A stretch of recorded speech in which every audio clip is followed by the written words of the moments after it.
వచ్చే ఏడాది మన దేవాలయంలో ముక్కోటి ఏకాదశి చేద్దాం.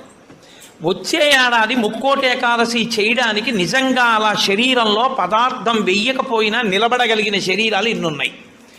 ఇందులో ఎంతమంది ఆ దారుఢ్యం ఉన్నవాళ్ళు ఉన్నారు?